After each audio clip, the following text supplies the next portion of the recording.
regular meeting of the Board of Education, May 24th, 2022 at 7 o'clock p.m. Secretary, could you please call the roll? Drummer. Here. Kilburn. Here. Locke. Here. Lowe. Present. Mattis. Here. Meadows. Present. And Meissner. Here. Thank you. I did want to take a moment. The board would like to acknowledge the number of devastating acts of violence and death that have occurred over the past few weeks. So we just wanted to take a moment of silence to acknowledge and remember those victims before we do the pledge.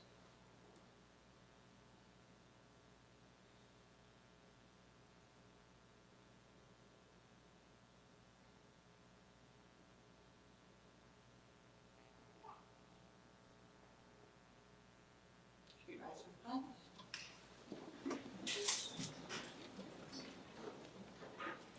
I pledge allegiance to the flag of the United States of America, and to the republic for which it stands, one nation, under God, indivisible, with liberty and justice for all.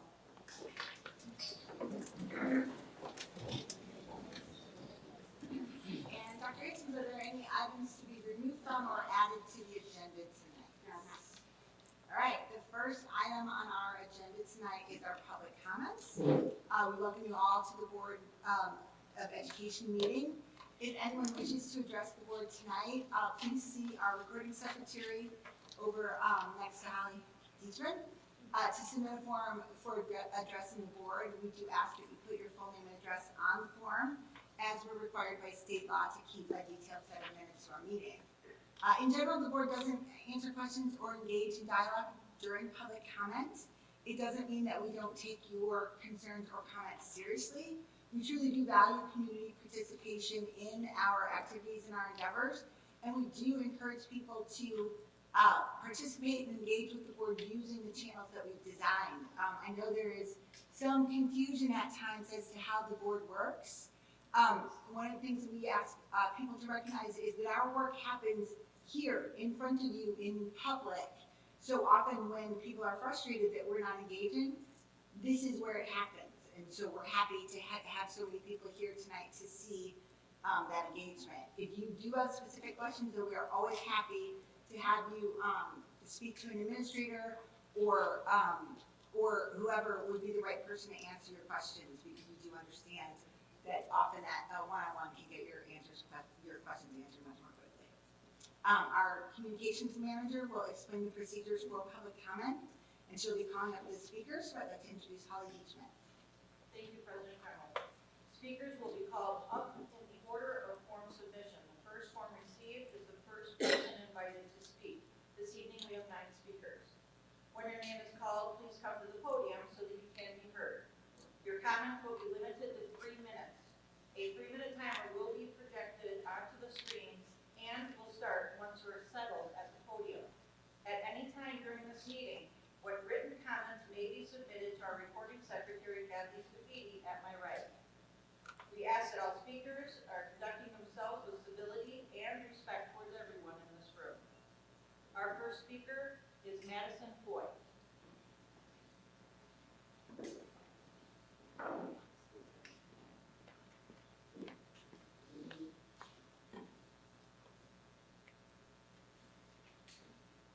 Hi, my name is Madison Foy, and I'm a senior at Batavia High School graduating tomorrow night.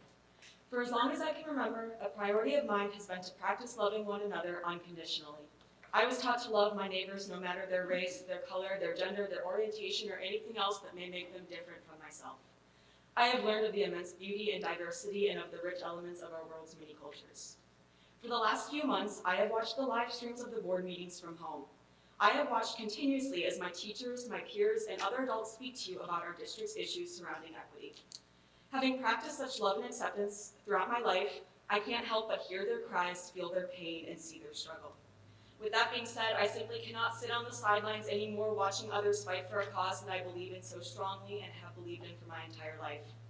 Now you may look at me, a white, straight, cisgender woman speaking to you today about diversity, and question what in the world this could possibly have to do with me.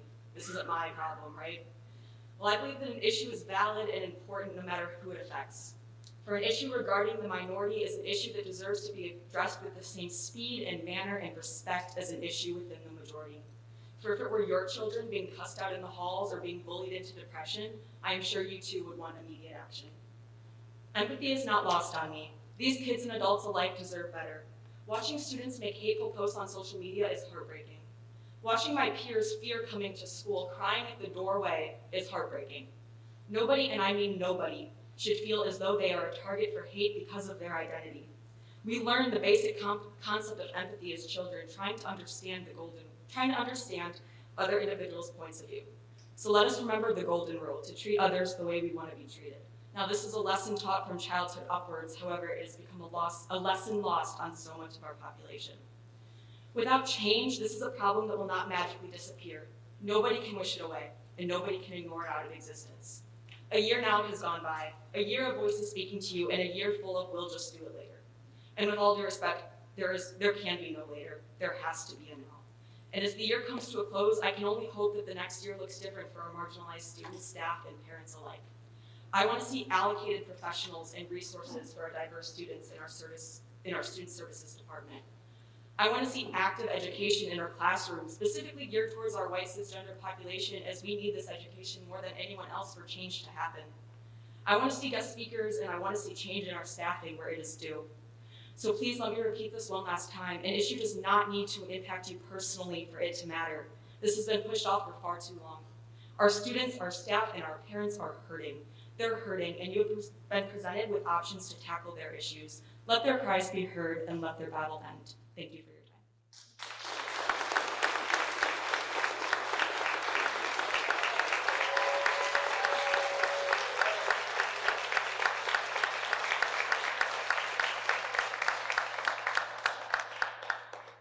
Our next speaker is Jessica Benelli.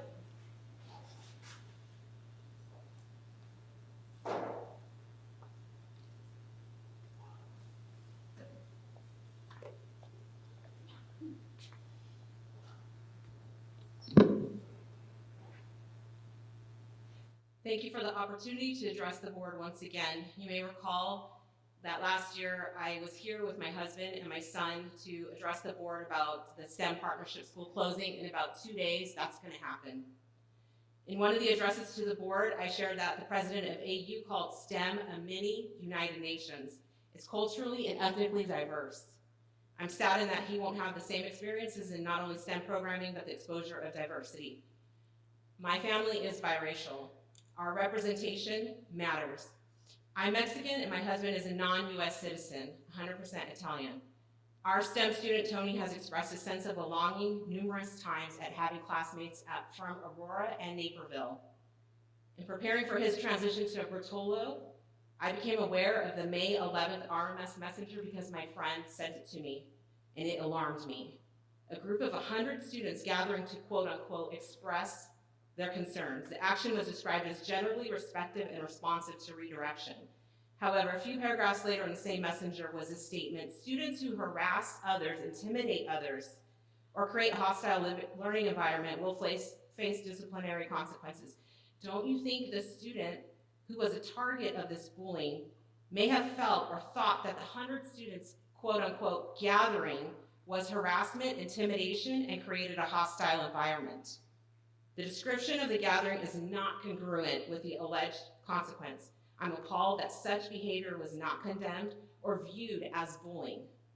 I'm concerned for the safety and well-being of our student population and teachers in our district.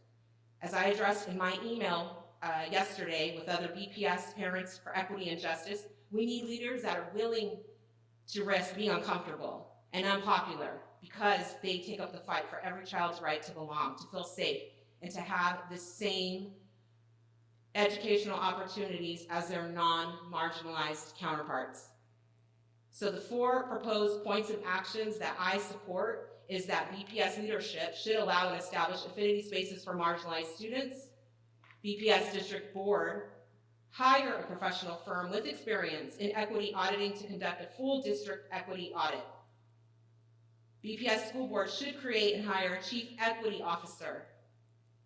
And finally, that the board should research, resource, and implement changes as defined by the equity audit to close the educational gaps for marginalized students. What you do matters. Representation matters. Please listen to us.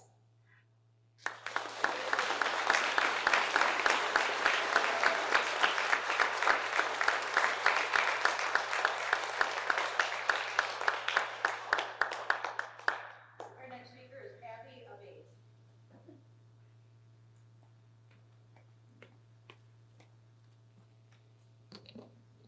Hello, my name is Abigail Abate, and I have lived in Batavia for over 10 years. And still, I've experienced and heard the same homophobia and racism taking place in every single one of those years. From the start, when I was just in second grade, I first heard the N-word from some boys whispering it on the playground. 10 years later, this is still going on, but now they're shouting it, and that's because they go without punishment. It's because we let them. Our schools are not safe for everyone, but we need to do whatever possible to fix this. Just the other day, I heard about 6 white boys say some sort of slur, whether that be homophobic or racist, as if it was just any other word, and to them and their arrogant, ignorant minds, it is. And it's not their fault. It's our education system that has failed them. Schools are not just here to teach us math and science and literature. The education system was put into place to help teach children who grow into adults how to thrive in our new diverse world. We pledge to our flag every morning at school for liberty and justice for all, but where is it for them? By letting people be openly racist and homophobic, we break the other children and their chances of success by giving them depression and suicidal tendencies. These children are far more segregated than white cisgender students, and that's very clear. We dismiss their worries, their fears, their aggravation because they're just kids. Yes, they are just kids. They're children who are getting discriminated against by a system that continues to allow harm to them every day. They are made to feel less than their counterparts by the treatment towards them, not from many teachers, but from their peers. One of the ways that it does affect them is that our staff is predominantly straight white men and women. Just being in my AP language class where I had an astonishing woman who was a person of color showed me so much of what I was blind to, and she actually encouraged me to help today. I want more teachers like her. She did it in a respectful, loving way, and I think we need to take the time to actually open our ears, open our hearts, and take in what so many parents, teachers, and students have been trying to tell us. We might be equal, but the lack of equity is appalling. For instance, the schools preach that we are all equal, we are all one race, and color does not exist, but color does exist. It's what makes us who we are. In our skin, there are centuries upon centuries of our culture, our history, and I wish that with every cell in our bodies, we can take the time to learn about those other cultures besides the good old American one, because really there is no American culture. We stole it. We all came from somewhere else. We took it from Italy, Ireland, Germany, Nigeria. We have the power to mold our own culture, and we need our schools to teach and accept and cherish all of them. Things need to change because things are getting worse. People are getting hurt by words once again in our history, but this time it is your sons, your daughters, and someday if this is not changed, then it will be my own children. So I ask you to do something about it, please. Bullying due to race, gender, and sexuality will not be tolerated in the places you would like to call it a safe place, because that means it's not safe. Just because it doesn't impact everyone, it does not mean we should ignore it, and that's something I really wanted to focus on. Thank you.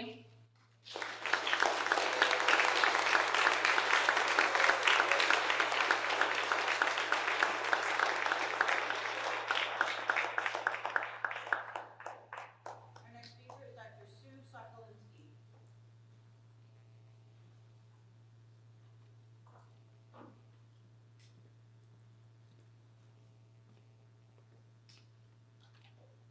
Good evening. My name is Sue Sokolinsky. I am a retired Batavia educator. High school students and decentered groups have come here repeatedly seeking your help. Christina reported that another student had called her a monkey and then told you I didn't report it. And it's not like anyone would listen anyway. Our students must be heard. Violetta stated, I wanted to hide who I am. This student also said, we feel unsafe and ashamed. We cannot learn in such environments. Our students must not feel shame. Alexis told you, I am the kid that told they were going to be lynched. I've been called the N-word many times. It hurts. Our students must not be hurt. Sierra told you, Something has to happen sooner than later. Our students need action now. These are only 4 of the numerous statements students made this year in desperate efforts to show you the need for immediate action. I am here tonight to talk about allyship, such as this. Allyship is to take on the struggle as your own. Allyship is to transfer the benefits of your privilege to those who lack it. Allyship is to amplify voices of the oppressed before your own. Allyship is to acknowledge that even though you feel pain, the conversation is not about you. Allyship is to stand up even when you feel scared. Allyship is to own your mistakes and to decenter yourselves. Allyship is to understand that your education is up to you and no one else. What does action on each of these points look like in Batavia schools? This is a question that must be considered by every administrator, by every board member, by every employee, every student, and by every Batavia citizen. Begin by creating affinity groups at the elementary schools, the middle school, and the high school for students in all decentered groups. Board members and administrators, I urge you to become active allies of students and faculty in decentered groups by first educating yourself. I suggest that you refer to the Batavia Community Diversity Initiative social media platforms, where you will find a plethora of resources to become an ally. Our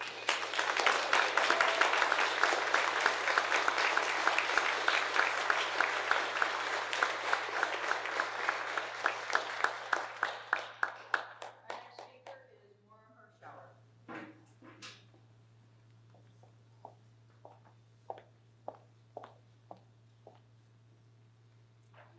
Good evening. My name is Maura Hirschauer. My husband Jim and I have 3 children that attend Batavia Public Schools.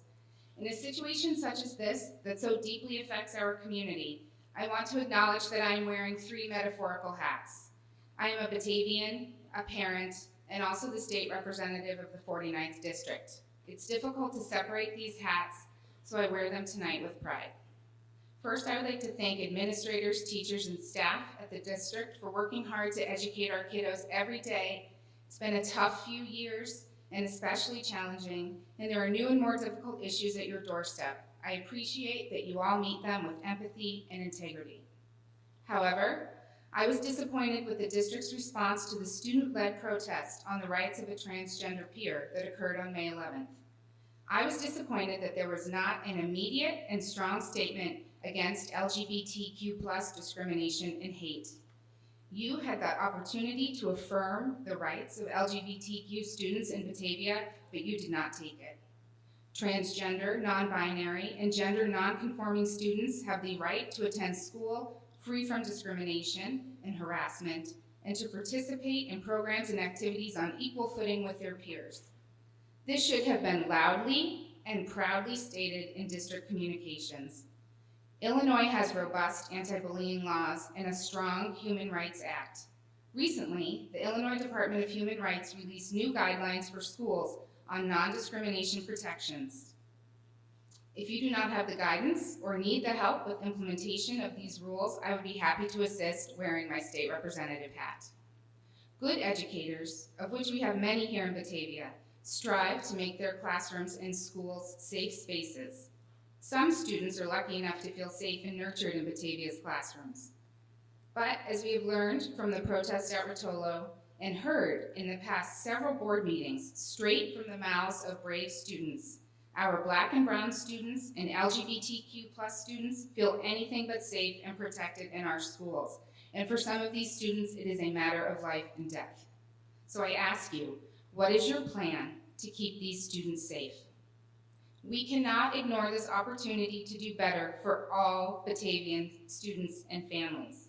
I ask the district, along with others, to create safe affinity spaces for students and to use your platform to connect families with resources like Youth Outlook and Safe School Alliance to listen to your educators who have repeatedly asked for training and curriculum to address equity and justice in our schools. And I stand here as a partner to use any resources I have to help the district create the equitable and excellent educational spaces that we want for all Batavian students.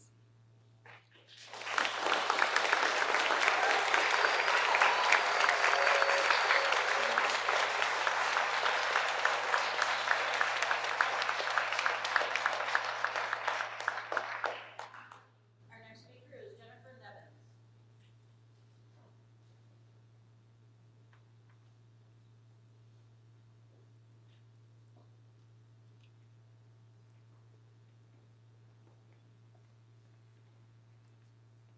Hello, we're hearing, if you can hear me here, we're hearing a lot about the rights of minority students and their perspectives and their need to be heard and affirmed.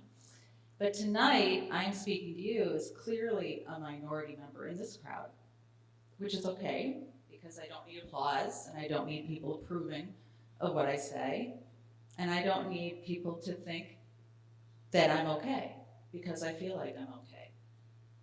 One of the things that I keep hearing about tonight is how we need to break people up into affinity groups.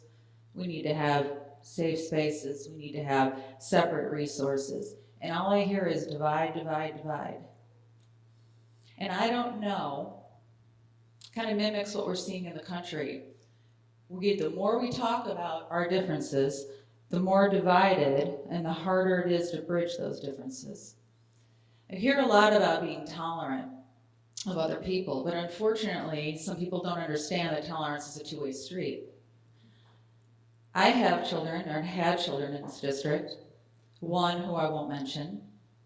You can hold up your signs, I'm comfortable with it. I have a child who's been called a bigot, chased down the hall because she's a white, blonde girl. I'm glad you're doing this right now. I'm glad you're showing how tolerant you are. I'm glad you're showing how much empathy you have and how much you care about minority, in my case, in this room, minority opinions. Maybe I don't need to say anything more because your laughter says it all. It's really not about inclusion and equity. It's about prioritizing your rights, minority rights, above the feelings of other people. And if somebody walks into a girl's bathroom and they are biologically a boy and somebody objects to it, they're the hater?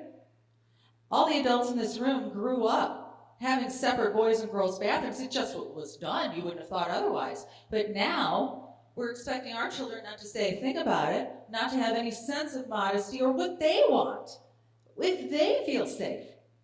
I hear a lot about other people wanting to be safe, but what about what other people feel? It's a two-way street. It isn't just about you. And that's all I have to say. Thank you.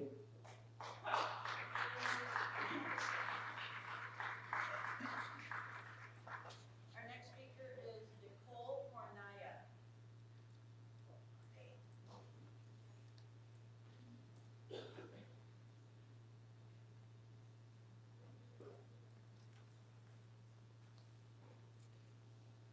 Hi, thank you for having me. I want to thank everybody that has spoken so far. I think it takes a lot of courage, no matter what you are up here sharing. I was out earlier with a lot of people in the front of the school talking to them, and I really found some common ground with some people that think differently than me. I agree also that we are in a situation where our country is very divisive, and bullying is not okay for anybody. It's not. Kids need to have consequences, absolutely.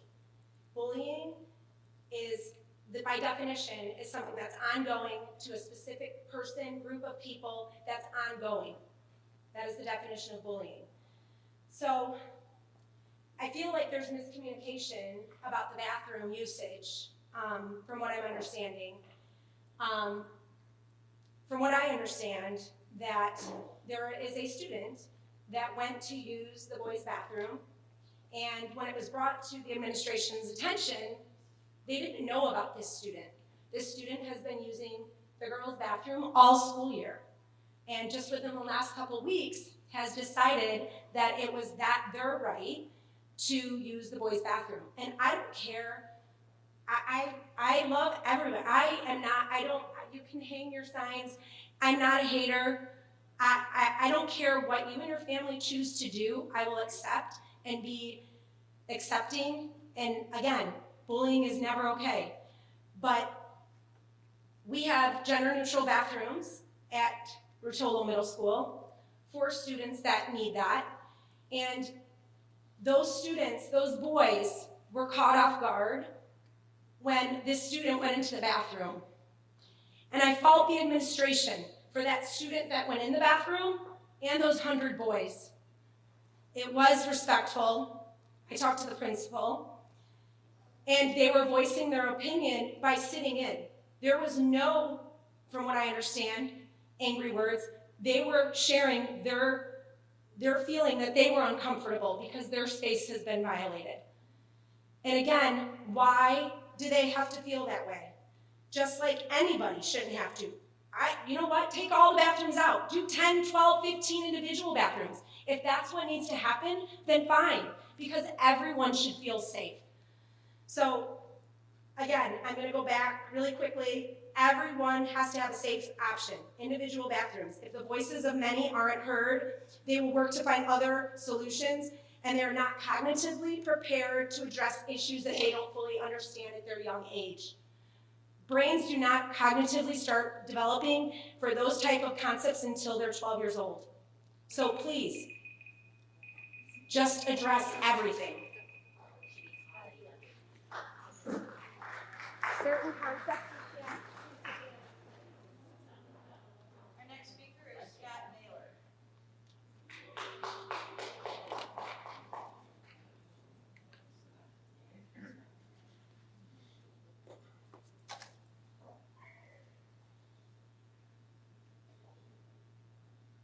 I'm going to start by reading from someone that couldn't be here. It was a last minute submission to me, and he asked that I read it for him. It's for Joe Bertolmeo. It says, I'm a proud 2002 graduate of Batavia High School. During my time as a student, I served on multiple extracurricular boards, one of which was a program that a like-minded group of students put together called STAR. It stood for Students Together, Accepting and Respecting. Our objective was to create an environment of acceptance and inclusion specifically for the underrepresented community in our school. At that time, we were met with a lot of resistance. Administration told us that it took away from curriculum. Teachers told us they don't know how to properly implement the lessons, and the community at large made it pretty clear that we had an uphill battle. But we were okay with that because we knew that at the time, nothing like this had ever been done at Batavia High School. And at the time, the national discussion was different. You have to understand that back then, we were still reeling from the murder of Matthew Shepard. And up until that tragedy occurred, most of us didn't realize how dangerous bigotry truly is. Fast forward to today, and I wish I could say that I'm proud of the foundation we laid 2 decades ago. Unfortunately, it seems as if instead of moving forward, we're moving backwards. We no longer have the convenience of using ignorance as an excuse. Too much time has passed to pretend these issues are not incredibly pertinent. Bullying has evolved, hate has evolved. Unfortunately, the Batavia school system has not evolved to combat those evils. I pose to you the notion that mental health and personal safety are not prioritized by the school system. We are no longer at a point where we can look at the evidence and proof in front of us and deny the fact that we are failing our students. What breaks my heart the most, on a personal level, is the thought that all the work we put in decades ago was for nothing. And while I refuse to actually believe that, it's an undeniable fact that because the people at the top refused to help us out, we were denied progress. We simply cannot let that happen today. Do not let the words of the students, teachers, and faculty fall upon deaf ears. Do not let history repeat itself. Remember why you are here, remember your duty to protect students, and do the right thing to make sure that happens moving forward.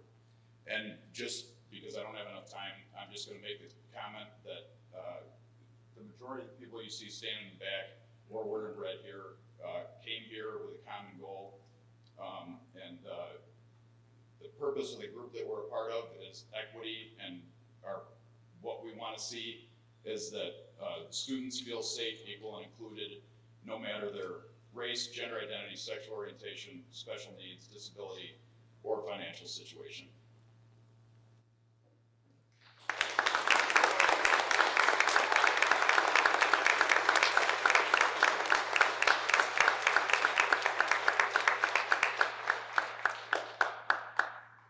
Our final speaker is Olivia Naylor.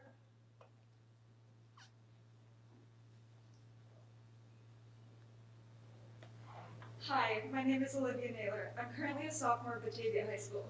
Though I haven't had racism or homophobia directed at me at school, I hear things said around school far too often. On May 11th, I was walking into school, and as I was walking to class, the first thing I heard was a group of boys, none of which are black, about to say the N-word. They stopped once they saw me look at them, and after they passed me, they said to the boy who originally was going to say the slur, "You're Indigenous, so you can say it." I have multiple classes with these students in the group, and sadly, it wasn't the first time I've heard them say something like that. Another day, a few months ago, around December or January, I was walking to a practice room during chorus, and I heard the same group of boys, along with a few others from my class, saying the N-word and trying to convince another white student to say it. Among this group of students, only one was black, but he wasn't the only one saying the slur. My siblings who go to the middle school here in Batavia also hear students saying slurs on their school bus on a pretty regular basis, and to my knowledge, these students face no punishment. As I said before, I haven't experienced racism or homophobia directed at me in school, but I have experienced sexism. I've been dress coded somewhere between 7 and 13 times throughout my academic career. Last semester, I was dress coded 3 times in 1 week. When I would ask my female teacher what was wrong with what I was wearing, I was never given a straight answer. The first time I decided to question why I was being dress coded and told to cover up, I was told that I would be sent to the principal's office if I kept speaking of the matter. The next day, I wore a shirt I had previously worn to school 2 times. I was dress coded again, and this time pulled into the hall to discuss the matter with my teacher before class started. During this discussion, I was never given a clear answer as why I needed to cover myself up, but I was told that I was being insubordinate, disrupting class with my clothing, and that what I was wearing was inappropriate. I chose to speak to one of the deans about the issue, and to my knowledge, the teacher has been spoken to since then, but that doesn't change the embarrassment and objectification that I felt. Then this semester, a male teacher showed my class a sexist slideshow about women and tried to justify it. I spoke to the principal and the teacher about it, but from my knowledge, I don't know if that even changed anything. I was given an apology, but my class was never given an apology, or any other classes that might have seen this slideshow. Students should feel safe and comfortable at school. Parents should feel comfortable sending their children to Batavia public schools, and teachers shouldn't be saying that they've worked here for years and they've never heard as many racially motivated incidents as they've heard this semester alone. From elementary school all the way up to high school, we're taught to be respectful to one another, but the stories I've heard from my teachers and peers, the things I've heard in my own classes, or even heard just walking through the halls at school, shows the complete opposite of respect. It doesn't matter that school ends in 2 days, action needs to be taken immediately. I know I'm not the first person to speak up about the bigotry within our school district, but I'm hoping that I can be one of the last.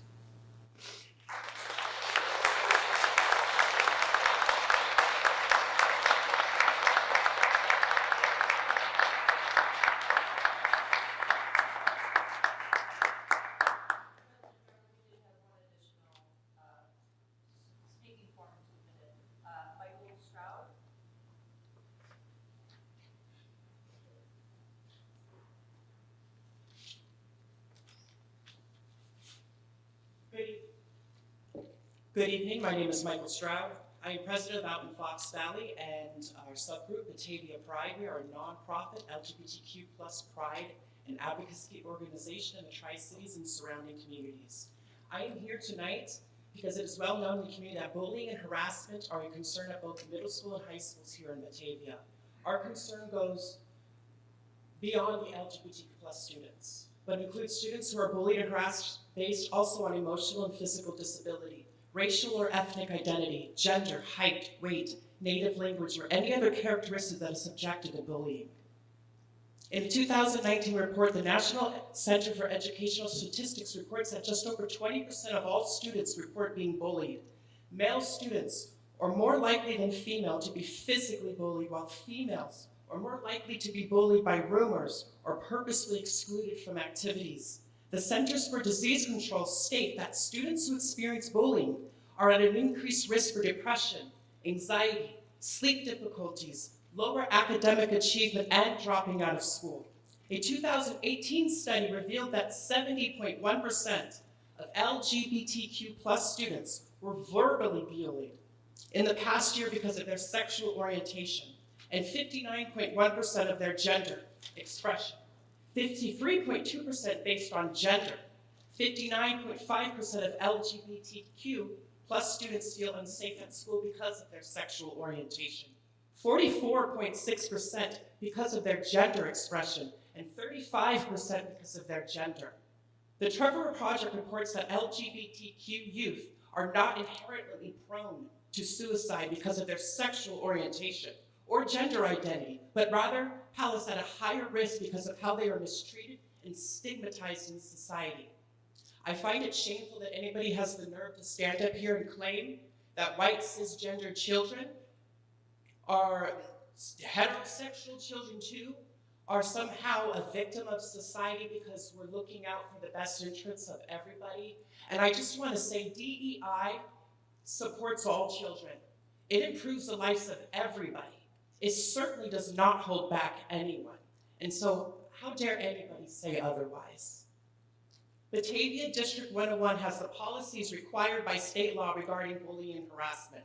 But it is apparent that the SPOT programs implemented when a problem arises have not proven sufficient. A concerted whole district policy emphasizing diversity, equity, and inclusion is needed. Currently, there is staff that purposely misgender, misname, and ridicule students based on their LGBTQ+ identity. Not all staff, not most staff, but enough that it has an effect on students and students' behavior. My time is up. Thank you.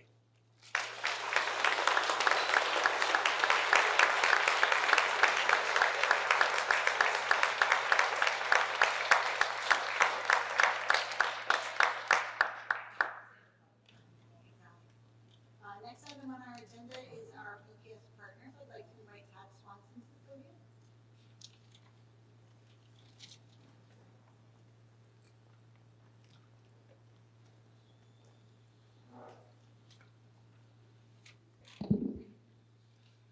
Good evening. Dark and difficult times lie ahead. Soon, we all must face the choice between what is right and what is easy. Foreboding, ominous, yet thought-provoking. This quote is taken directly from a character in a film that I count among one of my personal favorite film and book series of all time, Harry Potter.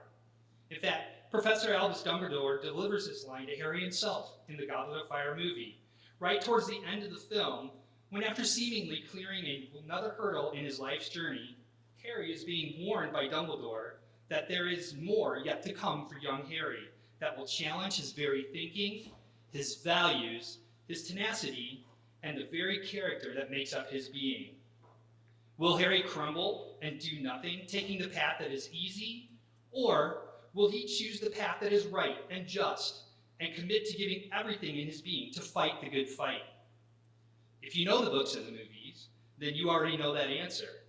If you don't, I would give anything to read these books again for the first time, and perhaps you can do so as well. So, why am I spending my time before you tonight referencing Harry Potter?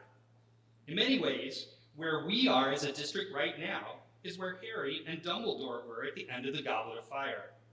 Difficult times do lay ahead for us as a district. Each and every person in this room, in this system, in this community, will need to answer that very question for themselves. Are you willing to do what is right, or are you going to settle for what is easy?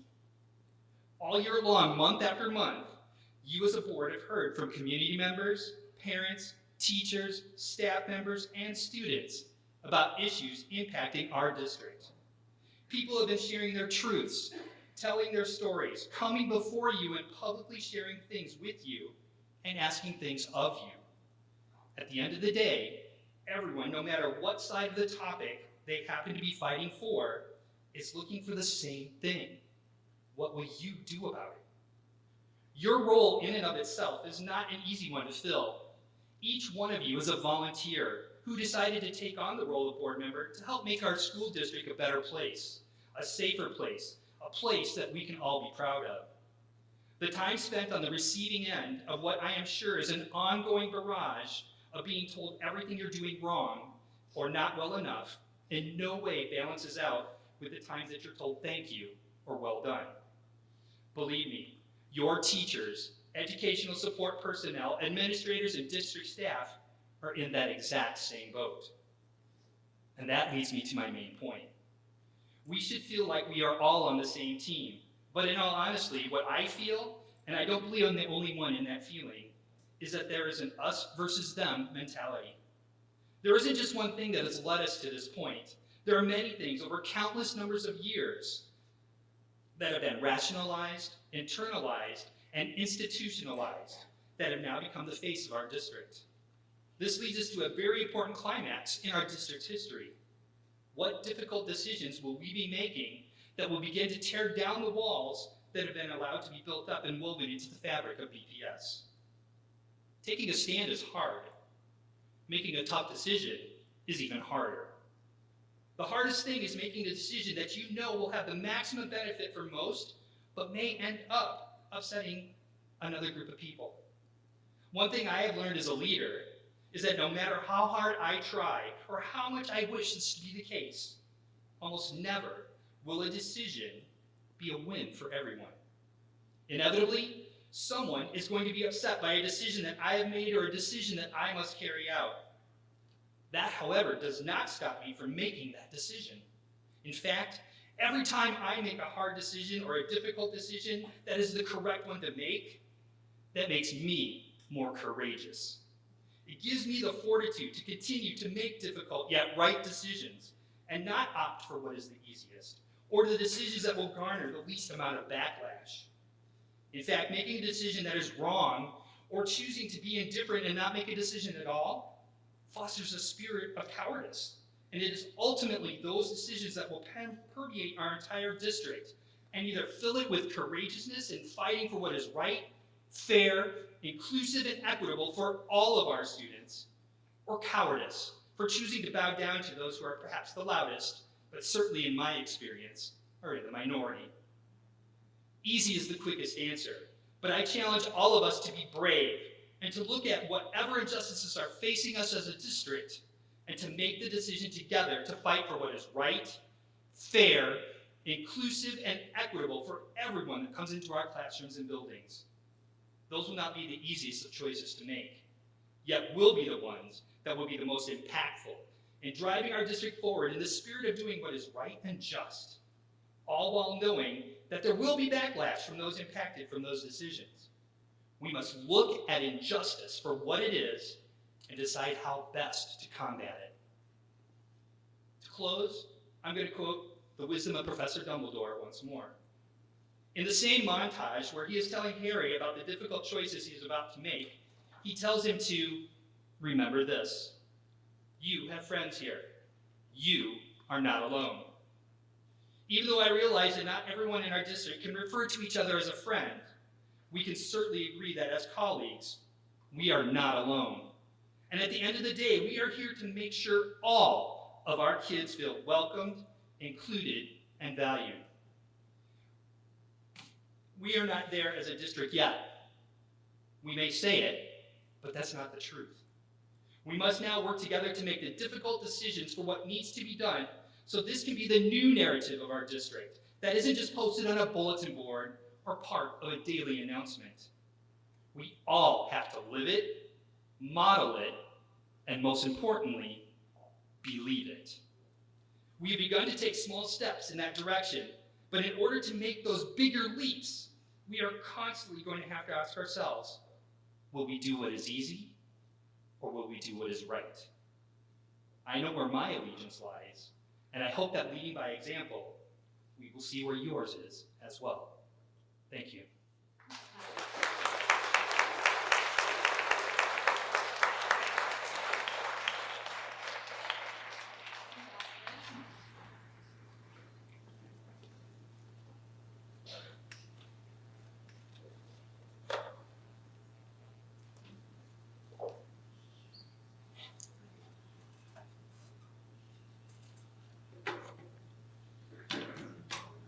So we're going to talk about kind of a recap this past school year. So first of all, I want to say most of the students at majority of the schools did get involved in something this past year, whether that be a sport or an activity or a club or a board, anything like that. Most of our students were very involved and we had a very successful year. So first of all, we're going to talk about some of our sports teams. Football was first in the Duquesne Conference and went 10-1 overall in their season and also made it to the second round of playoffs. Girls tennis was Duquesne Conference champions for the third time in a row this year, and they also won the sectionals championship, and 5 of the athletes qualified for the state tournament this year, and as well, many tournament titles were won throughout the season. Boys tennis also won sectionals this year and had 6 of their players qualify for the state tournament, which I believe is supposed to take place this upcoming weekend. The girls track and field team won conference this year along with sectionals and had many athletes qualify for the state tournament. The team finished 12th in the state with many of their girls placing high in their events. The boys track and field team also won conference and sectionals this year and had many athletes qualified for the state tournament, which is also supposed to take place this weekend. The girls soccer team did very well this season and won the regional championship and are currently competing in the sectionals tournament. The girls basketball team won the regional championship this year and also had many wins against competitive teams. The boys basketball team also had a great season and won many games against competitive schools. Boys cross-country teams did very well this year and placed high in most of their tournaments, along with having 1 athlete qualify for state. Girls cross-country won the regional championship this year, along with the conference title. They also had 7 athletes qualify for state this year and placed 11th overall in the state. And the volleyball team had a very good season this year, beating many competitive schools and having many athletes get competitive titles. The softball and baseball teams have had very competitive seasons and are headed to regionals this week. The Batavia dance team had a very good season, winning many titles and also qualifying for state, along with making it to the UDA National Dance Team Championship in Florida. The boys lacrosse team has done extremely well this season, making it to the second round of playoffs and continuing to play very competitively. Many Batavia athletes were all academic conference athletes, keeping up with very good grades while also balancing their school and social life. Many athletes also are continuing their academic and athletic careers at four-year universities. And fine arts students have also won awards for their exceptional artwork and are continuing on to universities to pursue their passion for art. Batavia Show Choir had an amazing performances this year, winning a few competitions throughout their season, and they also put on a great show for their friends and family at their Showtime performance. The Fine Arts program also put on a great showing of SpongeBob this year and had amazing performances for the community of Batavia. And many clubs did great volunteering throughout the community this year and had a big impact on those around them. The Eco Club built a new fountain in the courtyard of the high school library for many students to enjoy throughout the school day. Many students have also gotten involved in future career opportunities while visiting NIU and learning about their future careers or things that interest them. The district teachers, staff, and students are all very proud of each other for the amazing work and dedication that was put in throughout the school year. Okay, and then I'll move this down short. But a little bit of what we're looking for, or like what we're gonna do next year for Student Ambassador is more and more we see the benefit of student input, so we brainstormed some systems for students to better communicate their opinions to the district. One way we're doing this is we are in the process of emailing/meeting with the executive members of various discussion clubs. This includes Girl Up, GSA, Equity and Justice Committee, etc. This may prove more effective as it is student-to-student discussions rather than adult-to-student, so we might be getting better input that way. Using the information they've already been collecting within their club, Madeline and I will combine the data from our meetings to find what issues are most concerning and require action, and also what we did good on this year. This will also give us a better idea of the overall opinions of the student body in order to prepare best for next year. And then second, we want to engage students in studying and assessing their school. Rather than just asking for feedback on questions created by adults or us, schools can actually train their students in collecting and analyzing data themselves. However, this is less likely if this skill is not begun at an earlier age, so we would like to create a system that gives middle schoolers and elementary schoolers a voice that may then allow them to feel more like they have a part in their learning and give them a sense of direction as they advance into higher education in the high school. So, and that's it for us.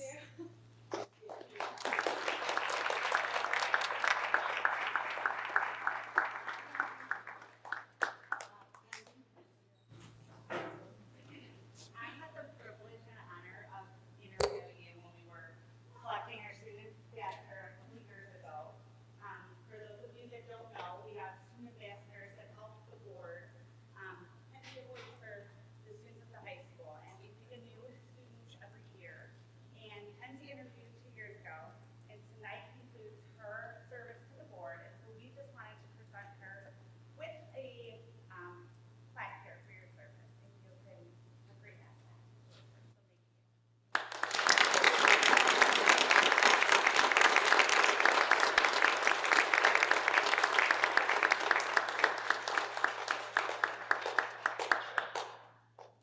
All right, next item on our agenda are committee updates. We'll start with Chris Will.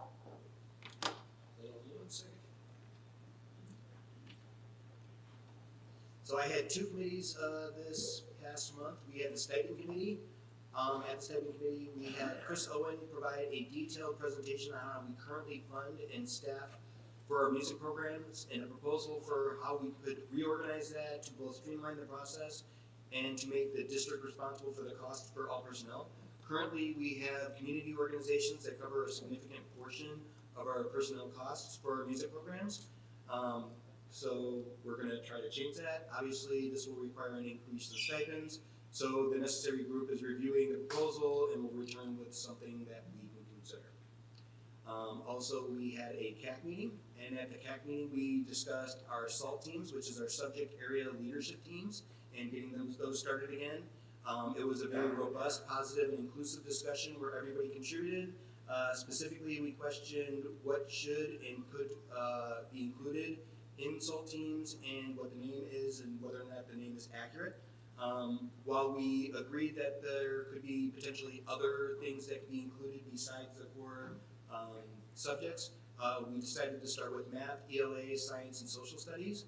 And because this work is so urgent, we have scheduled an additional meeting for June. So we will be meeting to get that continued. And those are my updates. Capital projects did not have an official meeting this past month, but I do have information to share. On April 27th, in support of building our future together, there were open houses held at J.B. Nelson Elementary and Rotolo Middle School from 8 to 5. Tours of the building were given.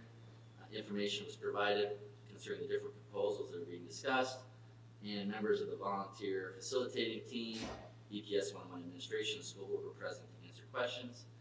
And I'm happy to announce that the turnout was rather robust, especially here at Rotolo. We had a lot of great discussion, a great exchange of ideas. So I want to thank everybody in the community who showed up and participated. And I also want to thank everybody on the facilitating team who helped put that and the community engagement sessions together. It was a lot of work. You did a wonderful job. You did a service to our district and our community. So I want to thank you for that. And then I also want to share that if you have driven by the high school recently, you might have noticed the demolition of the bleachers and the press box by the football field. And as a reminder, at the November board meeting, the school board approved phase 1 of the improvements to the bleachers, lights, and press box, along with some drainage and sightline improvements. That was done at a bid that was awarded for $2,167,000. I just want to note that that was well below what was forecasted. And if you know anything about the construction industry, if we were going through that process now, we'd probably be paying 30 to 40% more for that project. So, Mark, you were very prudent in your timing with that, so well done. A little history behind that decision. The lights in the bleachers were originally installed in 1971, and the old bleachers were not ADA compliant. They were grandfathered up to this point, but now we're going to address that so all our citizens can enjoy Friday nights and other evening events and events at the stadium. And the old lights were not energy efficient and did create quite a bit of light pollution. So now with this improvement, we're going to be better neighbors. The other good news is we were able to start a week early because we worked through the scheduling. We were not hosting any events, which will be good because we're under a very tight timeline. So the substantial completion of phase 1 is scheduled for September 9th. And so I personally am looking forward to tracking the progress of this project, and we hope that when we open the new stadium that we have the community behind us to support us and celebrate the grand opening of the stadium. So that's all I have. A few weeks ago, I was honored to attend Senior Honors Night for BPS, and we awarded over $20,000 in scholarships to graduating seniors. That was very exciting. It was always a fun night. Very humbling to see all the graduating seniors and all the awards they get. It always makes me feel kind of like a slacker. Hear all the things they're doing. Go to work. And one other little plug, if you will allow me, a non-board thing. I'm also involved in the Flag Day Committee. I think you guys remember that. This year on June 14th, it's a Tuesday, 6 o'clock, we are doing the groundbreaking ceremony for the Flag Day Memorial down by the Peckbach Center. So if anybody would like to come down and see it, we're still selling bricks. If you have ever heard about it, Dr. Segrand was a member Batavia citizen who we like to say is the father of Flag Day. Batavia citizen who kind of created Flag Day. So we're building a memorial. Come on down, 6 o'clock, June 14th. Thanks, Sue. We did have insurance committee this month, and our one action item was we are switching our telemed service, a less expensive telemed option, and much faster consultations and lots of options just to serve our members better, and then a continuing conversation about making sure that we're making choices that are financially the most prudent while still providing really great benefits for our employees. So that's a really awesome team that digs in and does this work every month.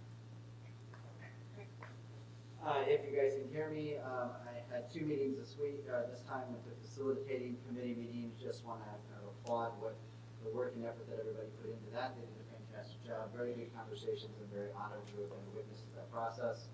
So I'm looking forward to hearing more about it. The second one was the resource responsibility allocation, or RAC, and I fell ill. So I was not able to make it, so I don't know if you wanted to add anything or I can update people later. No, we covered what we covered there tonight. Perfect, thank you. Okay. I have no committee needs. Aaron. My only committee update is that PLAC is already looking forward into the next year, and we have our summer retreat scheduled to get jump on everything early and assertively for the next school year. That's all for me. Thanks, Aaron. Next item on our agenda is the consent agenda, which is an opportunity for us to approve a number of routine business items with one vote. All items are, all items are detailed in the board book. So, Mr. Pierce, if you would take us through the consent agenda. I'd be happy to do so. 4.1 and 4.2 is the approval of the April 19th, 2022 regular and closed session meeting minutes. 4.3 is the approval of the May 9th, 2022 special meeting minutes. 4.4 is the approval of the May 18th, 2022 special meeting minutes. 4.5 is our monthly personnel report. 4.6 is our monthly payrolls and bills. 4.7 is our donations. We had a sizable donation from the boosters. 4.8 is textbook approval. 4.9, classroom use agreement with Mid-Valley Special Ed Cooperative. 4.10, approval of our network storage service agreement renewal. 4.11, the approval of food service contract renewal. 4.11 is the approval of our special ed contract. 4.13 is the approval of a meal price increase. 4.14 is the approval of the renewal for facilities management software. 4.15 is the appointment of auditors for fiscal year '22. And finally, 4.16 is the approval of our consent agenda. Thank you, Spears. Any items for removal or clarification? All right, then I would entertain a motion to approve the consent agenda as presented. Moved by Mike first, second by Locke. All in favor? Aye. Any opposed? All right, consent agenda is approved. Next item on our agenda is reports. I'll hand that over to Dr. Richards. The first two reports you see every month, FOIA requests and treasurer's reports. So if you have any questions about those, I can answer those now. Nothing out of the ordinary for either of those reports. And then we have two other reports, and then we have some action items on the agenda tonight. So the two reports are being presented by some of our audience members. Right now we have the equity team report. So we have two staff members from our equity team, Sarah Barrett and Jenna McKnight, that are here to represent that team.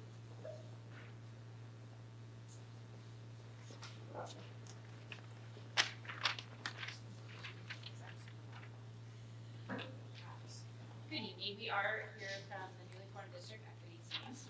And as conversations of DEI have increased in our community and district leadership recognized the need for a team to come together and have many voices work to advocate for the changes needed in District 101. This recognition came after several individuals and groups brought their concerns to the forefront of the conversation.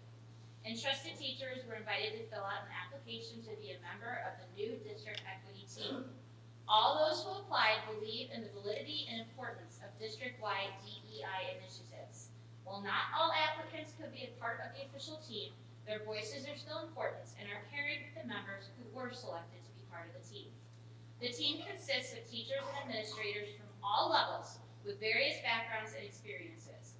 Each person's story is part of the narrative of why we came together and greatly value the incredible importance and essential DEI work that needs to be done in our district. So our next step for our group, sorry, that seems loud. Our first thing is that we want implicit bias training for all of our staff, and we are scheduling this to happen on September 2nd at our first Institute Day. Our first meeting was held on April 21st, and our second meeting was held May 16th. Our next meeting is going to be next Tuesday. Our future meeting times after that are yet to be determined, but are deemed to be essential and should be met with urgency as matters of DEI are things that need to be addressed now. One of the first items we are working on as a team is finding resources to educate our district in its entirety. And I just want to be clear, that doesn't just mean teachers. This means any person that encounters a child during their day. I just think that that's important to say. On implicit bias. So we want to educate everybody on an implicit bias. In a recent reading, I stumbled upon a sentence that said, bias isn't a dirty word. Until we are ready to have uncomfortable conversations and look at our own implicit biases, we cannot do the necessary work as an organization. At our May 16th meeting, one discussion point that was brought up time and time again was the need for a DEI coordinator in our district. While doing work on matters of importance in Batavia has often been done with the resources we have within our district, the team strongly feels that an outside voice is essential to progress and growth. In looking at other school districts' employment postings for DEI coordinators, I found the following job description. The primary responsibility of this position is to ensure equity is embedded in the work of all schools through the development and implementation of diversity, equity, and inclusive initiatives, and provide leadership, communication, guidance, and support to the community, the parents, the staff, and the students. Another district simply stated that the DEI coordinator would help shape a healthy and inclusive culture where everyone can grow and thrive. We currently do not have the capacity to engage our district with this type of position.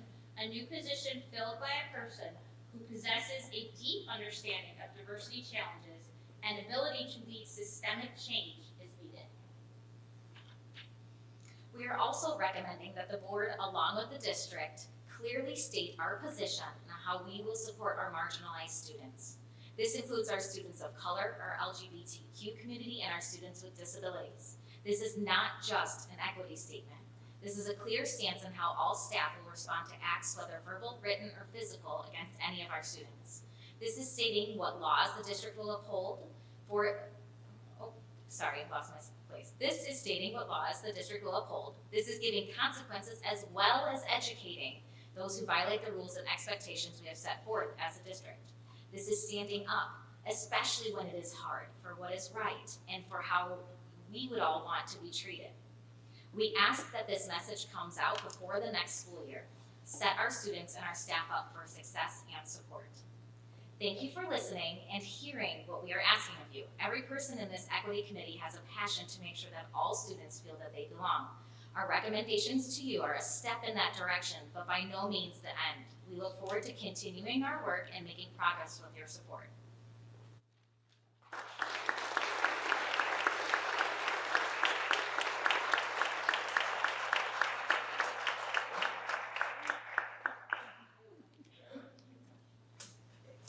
Did anyone have questions that they wanted? You guys sent out?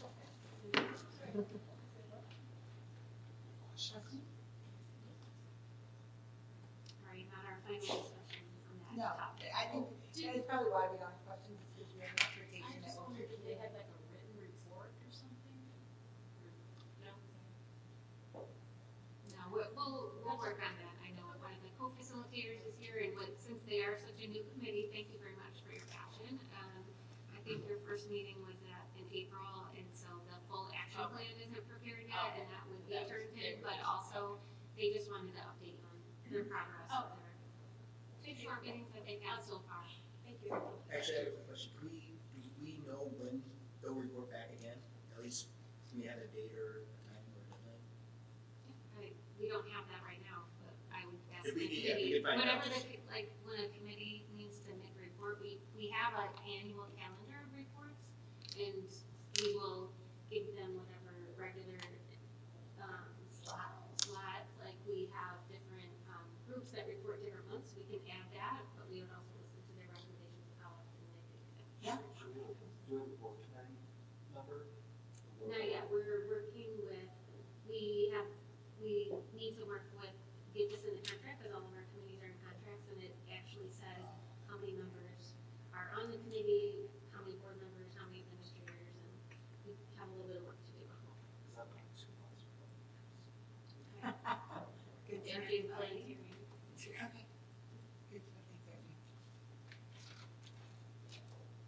you. And then the second report tonight, report means no action, but it is a informational presentation. So this one is from the Building Our Future Together facilitating team, and I will let them introduce themselves. All right. Hi, everybody. Good evening. We are the community co-chairs for the Building Our Future Together facilitating team. My name is Kelly Blakely. Jenny Gasper. Brian Schwab.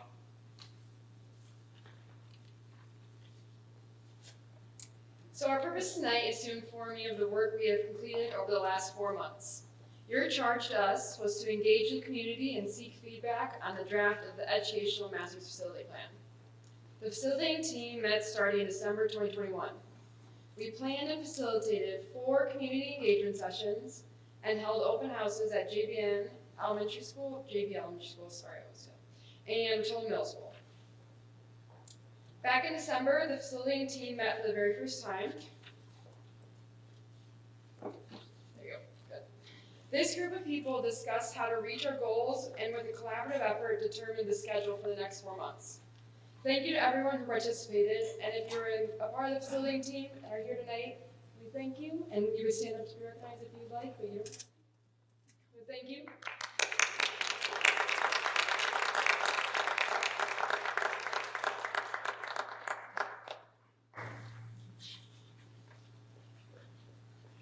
As we started the process, we based our planning for the presentations on what the core team had discovered during their 2-year process.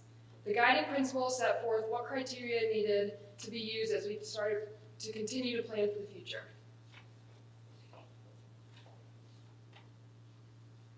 The core team spent considerable time talking to all the stakeholders in the district and the community was clear in what they wanted to maintain in the district. This slide shows what we heard from the community as well as the core team. The community engagement sessions were established to get even more feedback from the community about two main points. At each session, a presentation was given by district administration and other experts followed by a work activity completed by the community participants in small groups. The data from each session was summarized and analyzed by the facilitating team to help us in the making of our final recommendation. Each session had a specific purpose. After the 4 sessions were completed, open houses were held at J.B. Nelson and Rotolo Middle School. Lastly, a community-wide electronic survey was opened. All the information from the sessions can be found on the district website. We have also provided you tonight with a final process report that goes into greater detail for you guys to study. Session 1's topic was assessment of the facilities. Where we've been, where we are, where we're headed. Dr. Lisa Hitchens, Dr. Brad Newkirk, Mr. Tony Glacy, and project manager for the DLR group, Carrie Van Sant, shared information about the current state of the facilities, how the facilities do and do not support learning and teaching, and an introduction to the Educational Facilities Master Plan, as well as information about the type of facilities that support and enhance education. Following the presentation, the community members worked in small groups to compile their biggest surprises and concerns about BPS101 facilities, and to list key questions about the future of the school facilities that they would like to be addressed in the remaining community engagement sessions. Each of these bullet points were addressed in the remaining community engagement sessions. Session 2's topic was financing the Educational Facilities Master Plan. Chief Financial Officer Tony Glacy and Senior Vice President and Managing Director for Public Finance for PMA Financial Group Bob Lewis did the presentation. The presentation featured an overview of school finance, including bond structures for public schools, a historical look at Batavia 101's finances, and how 3 potential facility options would financially affect the school district and its stakeholders. Following the presentation, the community members worked in small groups to come to consensus about 3 to 5 pros and cons for each of the options. Their second task was to record any additional information they felt was needed to make a final decision on a preferred option. Lastly, they were asked to come to consensus on which option they would prefer. Here's option A's breakdown of spending. Money is evenly split amongst the 3 levels, with most safety and security projects being addressed along with basic maintenance. Option B allows for operational maintenance projects, but unlike option A, also includes some functional program improvements. This plan would replace Louise White and H.C. Storm Elementary Schools while deferring J.B. Nelson and Alf Gustafson's replacements. Option C completes almost all of the projects identified by the core team, including replacing 4 elementary schools. This graphic illustrates how each of the options meets the guiding principles that were determined by the core team. During the small group work activity, the 10 table groups considered which option they preferred. A common theme from participants was they preferred options B and C, but almost every table wanted more details about specific costs and timelines. So the participants support the idea of improving the facilities, but would really like more detail. Session 3's topic was community priorities. Dr. Hitchens, Mr. Glacy, and Ms. Van Sant gave the presentation, which featured a review of the funding options, details about the costs and considerations for rebuilding versus renovating the schools, and an overview of the projects included in each potential option. Following the presentation, the community members worked in small groups to rate each of 24 project categories on a scale from 1 to 5, with 5 being top priority. Their second activity was to identify their biggest surprise and concern about the school projects list. In summary, the group ratings showed that operational needs had higher priority than functional needs. The last session, Session 4's topic was developing recommendations. Participants heard a presentation from the community co-chairs and Mr. Glacy that featured a review of the process, community recommendations, and enrollment projections. Following the presentation, community members worked in their small groups to list questions about the presentation, which were immediately addressed and answered by the district administration and Ms. Van Sant. Again, it was clear that participants wanted more detail about costs. The second task was to determine 3 to 5 key points from the presentation that were clear and up to 5 points that were somewhat unclear and need to be better explained.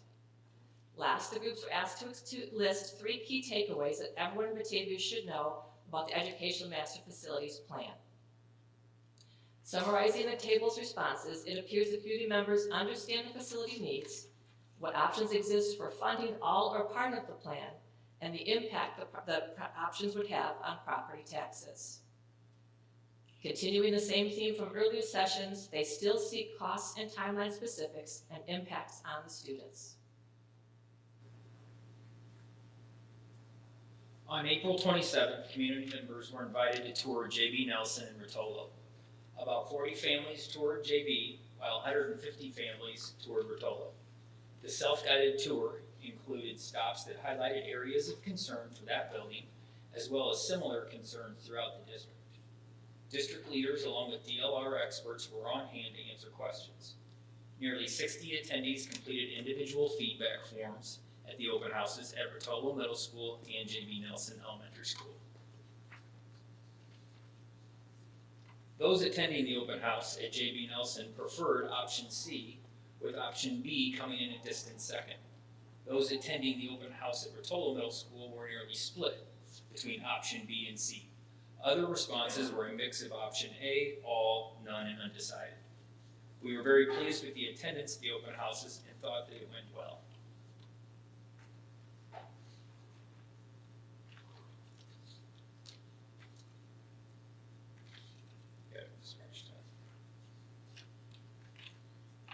On April 27th, the community survey opened to the public. Every household in BPS 101 received a postcard in the mail with instructions on how to access the survey. In addition, banners were put up at each school and the information was posted on social media. 812 respondents completed the survey. We're going to explain some of the data points over the next few slides in regards to that survey. More than I didn't hear the number. 812 respondents. 800 or 812, sorry. No worries, thank you. More than half of these currently did not have school-aged children in their homes. Of those that do, over 86% attended BPS schools. And here's the age breakdown of the respondents. The full survey data report is included in the final report and summary document that you have all received.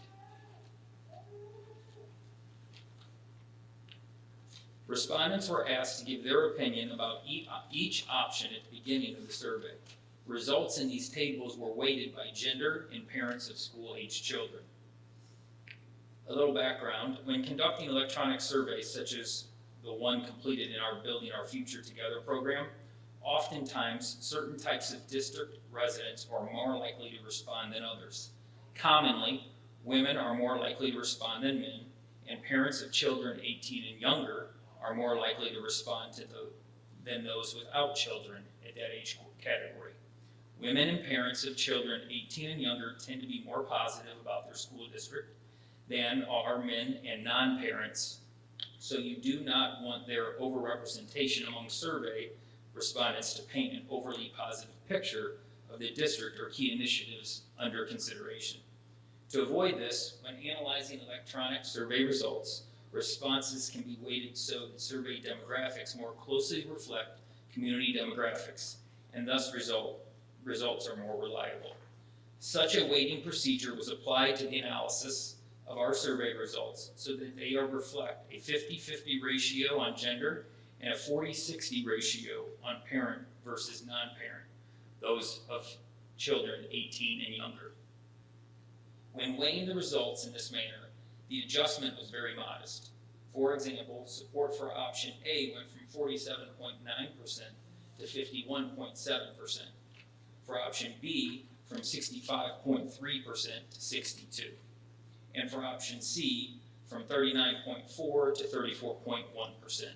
So depending on the question, the adjusted figures from weighting change the results from 0 to 5%. Ryan, could you repeat that option A, how the numbers adjusted again? When weighting the results in this manner, the adjustment was very modest. For example, support from A went from 47.9 to 51.7. Thank you.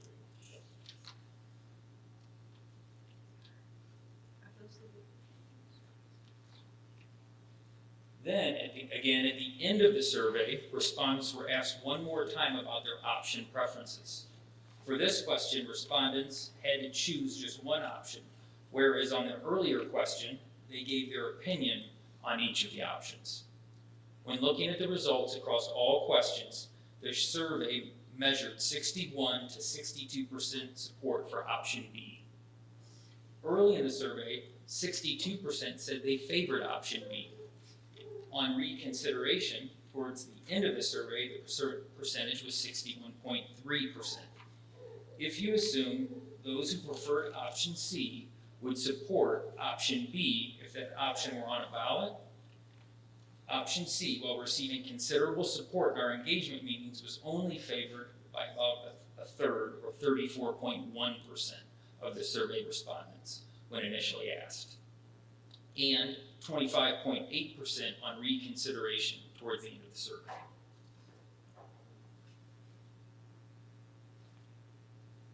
Respondents were asked how strongly they agreed or disagreed with several statements people might make about possible bond proposals for district improvements. Statements that touched on community pride in the district, as well as respecting and continuing the role it has played in the community, saw the highest level of agreement. This slide, along with the next two that I'll just walk through, give you examples of this. As you see, somewhat agreed strongly on these topics, showed very well.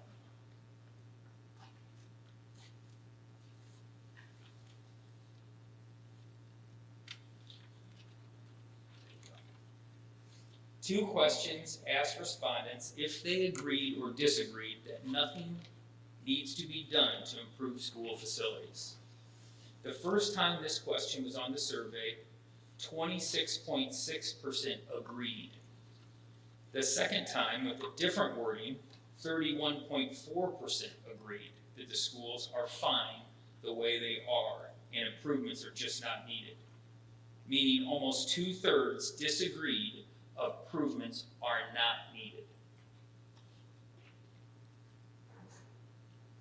After a 4-month process of informing and gathering feedback from hundreds of stakeholders through community engagement sessions, open houses, and a community-wide survey, the facility team recommends the Board of Education move forward with option B from the Community Engagement Program to adequately maintain and update BPS 101 facilities to meet the needs of students now and in the future, and follow the recommended guiding principles for our district's facilities.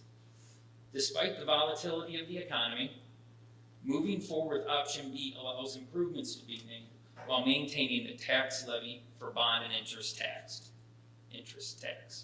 We recognize that the state of the economy in the future might limit the scope of what projects can be done. However, we still believe that the community supports option B. The district should live within its means and refrain from increasing the bond and interest levy tax.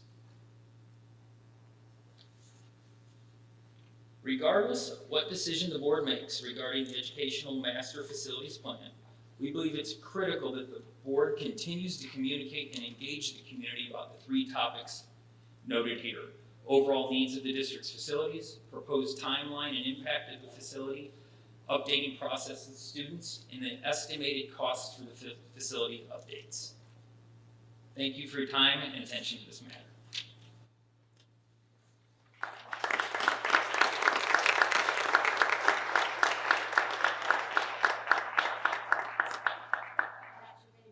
If you have questions or comments, but I wanted to give them an opportunity to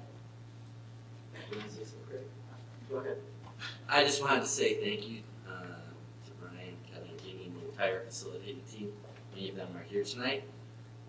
This group first got together in December, I believe, and they put in countless hours. Those community engagement sessions, I remember at least one night where it was basically a blizzard. They were still out there doing the work that we need done. So this is invaluable to us. I'll speak for me personally, it's invaluable for me. in my decision-making process, and I just want to say that your service is greatly appreciated. Thank you. The only thing I'll add is I attended a number of the facilitating committee meetings. And I just want to applaud the fact that, A, this is a very thorough report. It breaks down some hard numbers. I remember the first time everybody was going through some of the data that was provided from the surveys, and I was confused and I'd seen them before. So this is a very, very, very good breakdown. The other thing I want to make mention is a lot of people, and if not everybody that was involved in this, does not do this for a living.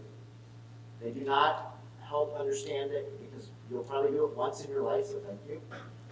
But you all put your time and effort into it to try to figure out what is best for our community, to provide us, the board, your best opinions and with the information you have about what we should be doing and what we should be considering. And we do not take that lightly. So I appreciate really the kind of time, effort, and brain fog that you probably had through the process to be able to figure that out. Some very good conversations on both sides of the fence through the whole process. And so I feel like it was very open and honest conversations through the whole thing. So thank you. And one last thing, anybody that showed up at any of the events, answered any surveys, anything else, thank you very, very much. This, while 800 people that answered it might not seem a lot in the community of the sizable are, it's actually a very good number. They would call it statistically valid, but it's a very good number. So I appreciate everybody that took the time to show up. And 130 people or so showing up to Rotolo is fantastic. So thank you for getting the word out and everything else. Go ahead. I was just going to reiterate what Craig said, because I was at 3 of the 4 community sessions. And those 3 sessions, it was snowing like a blizzard, and to get community members out those nights. I just want to thank everyone that showed up. Your input was invaluable, and obviously thank you to the committee. But it was so nice to have the community input. Thank you to everybody who participated and filled out your surveys. This is great information, and I love data, so I can't wait to use the numbers. Thank you. So it sounds like you went to school for statistic analysis, or is someone an expert on it, or did you just learn a lot? No, we had the creative entourage is the team that's helping. So I'm just curious, 812 potential voters out of, how many do we have? I don't remember in the city, 8,000 voters? Or 11,000 voters? How confident are you that 812 represents, like, statistically, majority of the? We'll ask the expert on that. Hi everybody, my name is Jennifer Wolf. I'm one of the owners of Creative Entourage, and we were hired to assist with this process and help engage the community, and we also assisted with the survey. So as far as the 812, that is a good response rate based on your registered voter count, and I have that here. I just need to look it up. We looked up your numbers. We have found in many other districts that the survey numbers with the electronic weighting do track very similar to the election results. So, but we can't say for certain that there's a margin of error or things like that, because it doesn't have that statistical piece to it.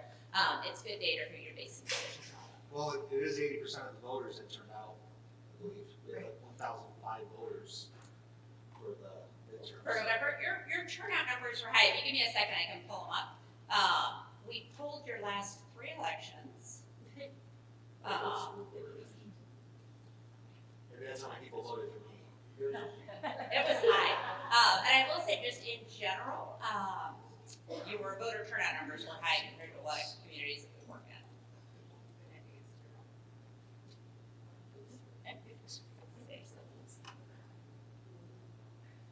So, let's see, you have around 22,700 voters and around 11,700 addresses. Your turnout in November 2020 was 82%, and then in November of 18, you were at about 64%.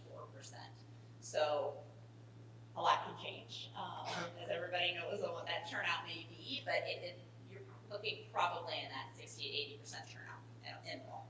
So, thank you. No problem.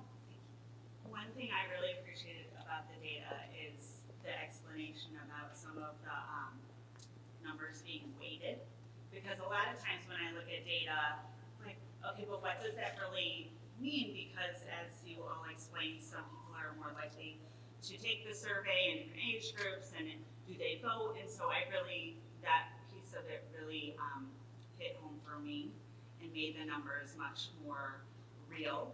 And so thank you for taking the time to explain that piece particularly. I guess my question, and I'm sorry if I'm putting the cart before the horse here, but what are the next steps for the committee? What from here? What can we expect, I guess? So at this point in time, it really kind of turns into a different process. And so this committee, as it is right now, can either move forward and look at how you got into the community and push the option B, or another committee could be developed. So that needs to be determined as we're moving forward. More committees. So the recommendation is B. Okay. Not as in Brian. But just in terms of next steps, really for the Board of Education, in terms of practical terms, so appreciate the work that this facilitating team's done. They presented you with a recommendation to move forward with option B. The Board of Education will have an opportunity to discuss this and consider this more next month and in June. And certainly in July as well too. But if the board did decide that they wanted to move forward with option B and wanted to place that on the ballot in November, the Board of Education would have to take action to do so no later than July of this. So you've got some time to think about it, as does the rest of the community. We certainly will be talking about these next 2 months. And if the board does decide to move forward, then, of course, the Board of Education cannot promote its own referendum and certainly provide information, but it can't say vote yes or anything like that. And we would hope that a committee of citizens in the community would pick up that mantle carry forward and get the message out so that Batavians can make an informed decision. Any other questions? All right, thank you again. We really does appreciate the work that you've done and the high quality information that you share. Thank you. We do have 3 items for action tonight. The first one, I'm going to invite Dave Thorolbiak.